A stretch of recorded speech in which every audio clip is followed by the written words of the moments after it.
Early 2010s internet nostalgia. I'm not too familiar with it. Look, as someone who grew up in a naturally different environment than most terminally online people, I never really got to experience what it was like growing up with a consistent flow of content coming from random people online. That's not to say I was a complete caveman when it came to these types of things. From time to time when I could, I would go to YouTube and watch videos. Back when Smash 4 was being hyped, I went to the game's website and checked out any nifty updates it had in store, and for a brief period of time, I even joined... Yeah, I'm not delving into that. But if there's one thing that I genuinely loved doing back in the day was playing random games on websites that most likely gave my computer a virus. Whether it was Sonic fan games or sloppy recreations of games like Mario Kart or Marvel vs. Capcom, I would spend hours playing these types of games, with one of them being a personal childhood favorite.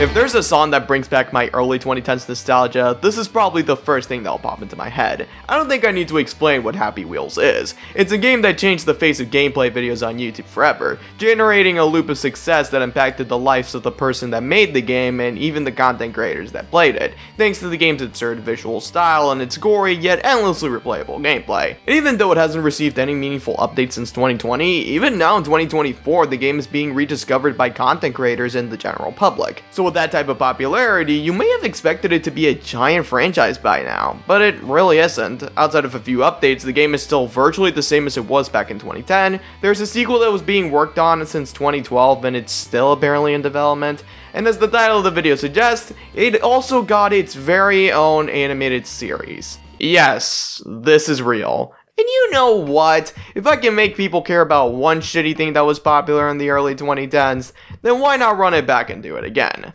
This implies that I want yet another shit stain on my channel, and I'm gonna fucking hate myself if this video blows up, but that's an issue for me in the future if push comes to shove. So here we are, Happy Wheels, the series. Let's just get this shit over with. Happy Wheels the Series is a 9-episode miniseries produced by Burning/Murray Productions and the greatest multi-channel network in recorded history, Machinima. On November 2nd, 2016, the series was revealed to the world by IGN of all places, with the promise that the show would not only be faithful to its gory source material and contain fan-favorite characters, but it would also include an all-star cast to voice our main characters. The party list of these popular voice actors would include Taesan Day, Rizzy Voices, Lance Stewart, Jerome as fuck, Jordan Marone, aka Captain Sparkles, and many other people that were popular in the mid-2010s. Just 13 days after the IGN premiere, the series would debut on Go90, and if you don't know what that is, trust me, I didn't know what that was earlier. And that's because it was a streaming service by Verizon that was exclusive to the US. But even if I never knew it, I'm sure all my American viewers have heard of the beloved service that brought you Love Daily, Road to Race Day, and Tad. Wait, why the ad? The series takes place in the fictional town of Happy Wheels, well known for its enormous death count. In each episode, there's a new adventure/story being told, focusing on multiple characters from the game, stirring up a fictional organization called DEVS, aka the Defensive Education Awareness Team and Health Society, which attempts and fails to lower the city's death count. It's a simple plot, but for a show like this, I'm surprised it didn't strictly stick to just killing its character for no rhyme or reason, because we can't forget the other shows that came around this time.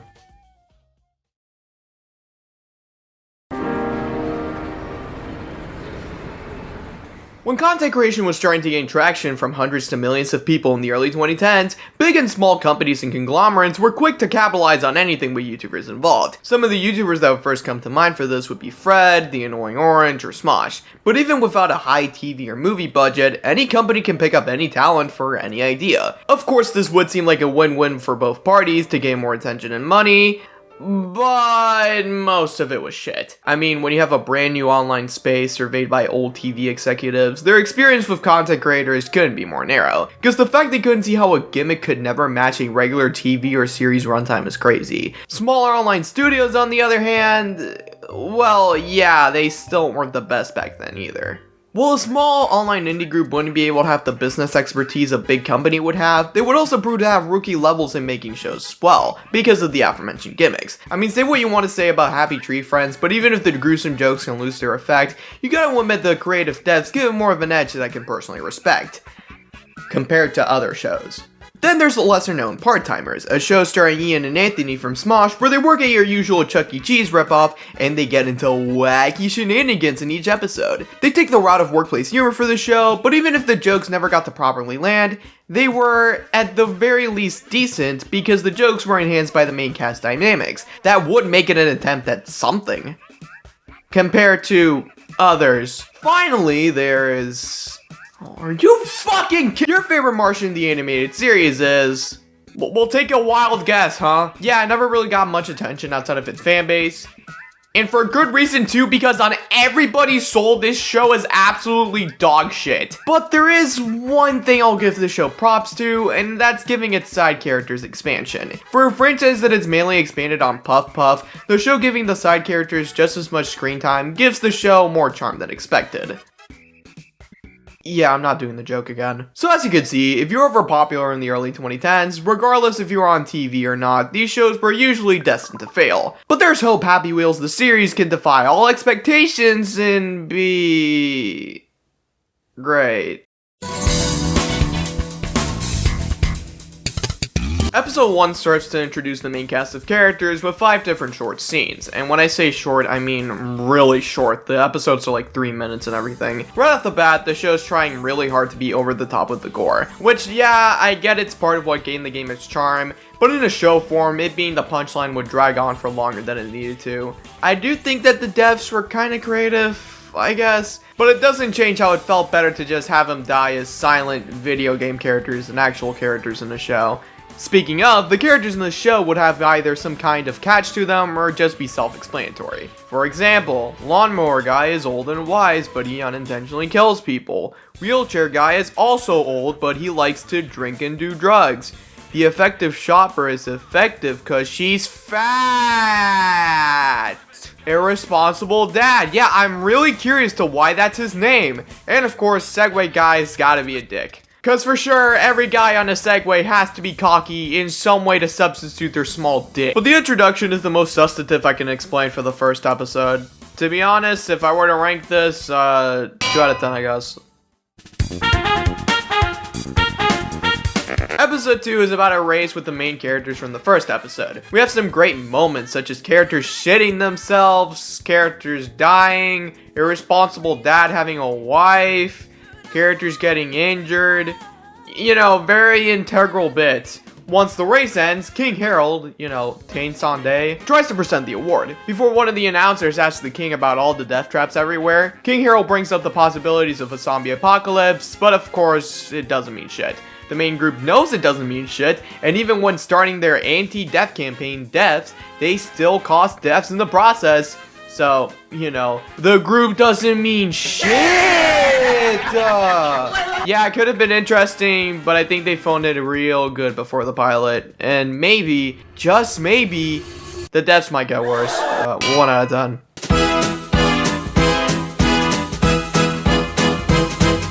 So Deaths tries to stop any deaths from happening at an amusement park, with Dad's failed attempt at trying to impress his kid, who's somehow still alive, and somehow everyone that died came back to life. Alright, you know what? We're in an amusement park. You know what that means? Strap in, y'all. We got a Universal Studios ride tier list. Let's go! Alright, starting off, we got the Popeye ride. Honestly, that shit was so much fun. I'm giving it a 10 out of 10. That shit got me wet. Water splashed on me, you dirty freaks. Next up, we got Peak. The Peak.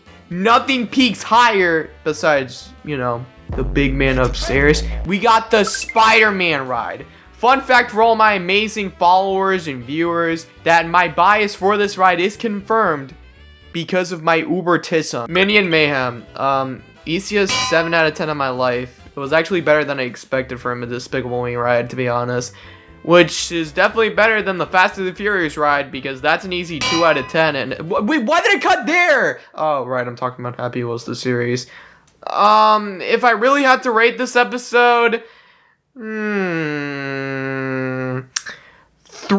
out of 50. Wait. Okay, 3 out of 10,400 minions. Okay, so Deaths tries to stop any deaths from happening at a medieval festival fair thing. Characters get drunk, killed, all the usual, nothing really memorable. But you know what deaths weren't as memorable from medieval times? Cats. Yeah, fun fact, life cats were actually burned in barrels or stakes primarily for entertainment by the masses. Yeah, that's right, some of your ancestors may have laughed or cheered at cats dying and that feline blood is on your hands now. So you better make it like Hamilton and be satisfied with that. You know, this kind of came off a little bit dark. Speaking of animals, did you know that in Sly Cooper 4, there was actually a level where Sly went into a medieval past to find his ancestor, who was originally a knight, but found him as a court jester? Aside from feeling like a jester watching this entire show, I'd also feel like a jester playing that game because Sly Cooper 4 is far from good. It was actually really bad.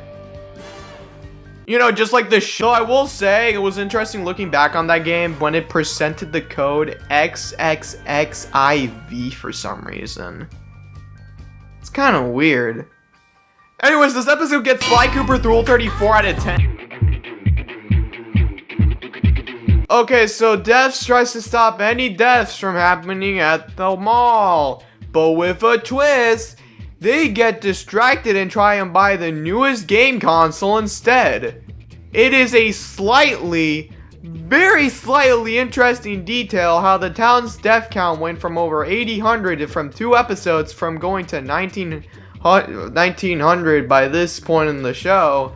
Cause how did so many deaths happen in the span of 3 episodes when we've seen only counted off at least a few hundred? Wait, why do I care about this? 118 people died at last week's Day After Wednesday sale.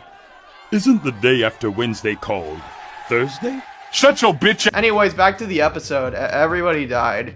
But you know who didn't die? Paul Blart Mall Cop. What do I think of those movies, you may ask? Boy, oh boy. Where do I begin? Paul Blart, you are absolute cinema. I have loved you ever since you came out the womb. I would do anything for you. I wish it were possible to freeze time so I can help craft a 3rd movie for you. You may have some rough scenes, but you have never gave up hope. Yeah, I'm not reading all this, bro. I'm not even gonna hold you. And now you're getting older, but still the GOAT. My GOAT. I love you, Pookie Bear. My glorious King Kevin James. Alright, I'm talking about Happy Wheels the series. Yeah, this episode gets a 1 out of 10. Paul Blart, on the other hand. Okay, so the Home Depot, or whatever the fuck they're called, go on a shopping spree, and of course, the one character that caused a scene was Fatty fucking Fatson. Yeah, that's the nickname I'm giving her now. Honestly, on everybody's soul in the galaxy, I cannot understand this episode for the life of me. Like, the store wants the cart, so Grey Guy starts a protest to stand for her, but the audio is so muffled in the chanting you can barely hear what they're saying. Then the cops and the king come in to get Fatty another cart, but she literally can't get off, so they pull her off until she dies, and that's it, that's the episode. Like, this episode is so fucking bipolar. You know who else is bipolar? Kanye West. Ye, born and better known as Kanye Omari West, is an American rapper, singer, songwriter, record producer, fashion designer, and entrepreneur and producer of record label Rockefeller Records. He's also well known for his various controversies, with the most recent one being his various anti-Semitic comments in 2022, resulting in loss of sponsorships and partnerships, as well as overwhelming public backlash, such as when he put her fingers up her booty. Oh yeah, did you know that this was actually episode 8? No joke, the video that I saw made it seem like this was episode 6, but after further research, yeah, this is actually episode 8. But I low-key already wrote notes for this episode, and I don't feel like pushing those to episode 8, so let me just...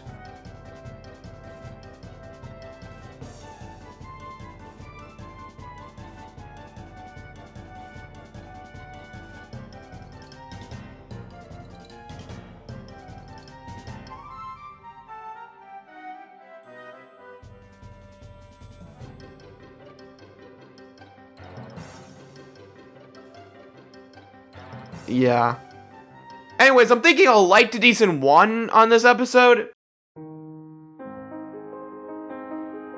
I can't believe I'm saying this, But somehow, the show actually picks itself up by episode 7. I'm not kidding when I say that it's not the best episode in any series, but for this show's track record, I'm actually impressed.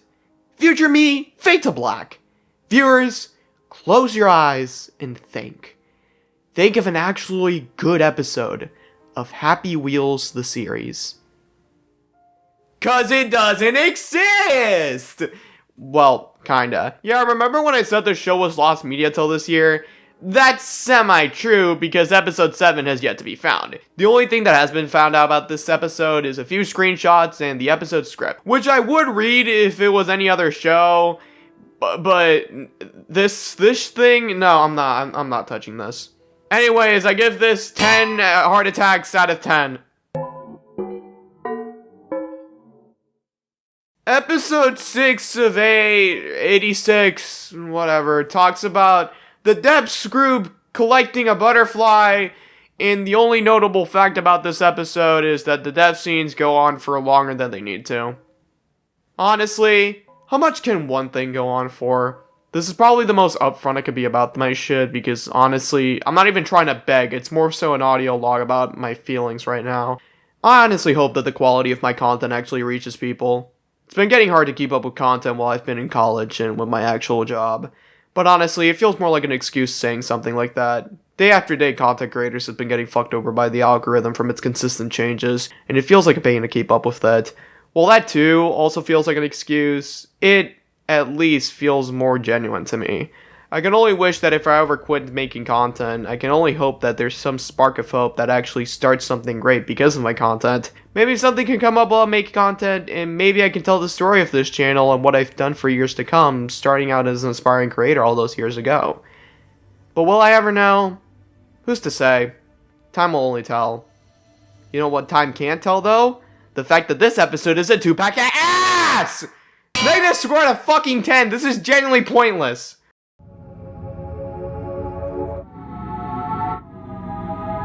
Okay, we're here. Final home stretch. Final episode. We're here. Everything's coming full circle. The group is at the race again. Nothing's changed besides a random teleportation to the past. And then...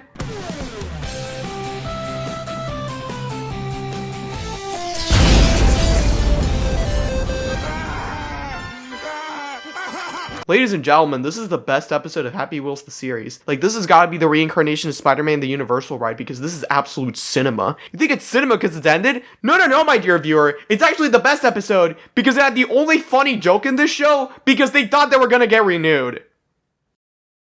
Wow, guys, gals, and all in between, of course. What a wild ride. I hated it, and I hope you hated it too. Okay, but in all seriousness, let me just say this so I don't come off as mean, but if you really love the show, like you will buy the merch, sharpen your spears, and protect it like it was a MacGuffin to a Disney movie, that's good for you. But I don't like it, so GG I guess. Genuinely, I thought this shit was gonna be either a 2-pack of ass or laughably bad, but in the end, it just felt like nothing. Nothing valuable or expansive or even anything simple. Just a show with blood and violence and gross out humor that I can't underestimate enough how vapid it is.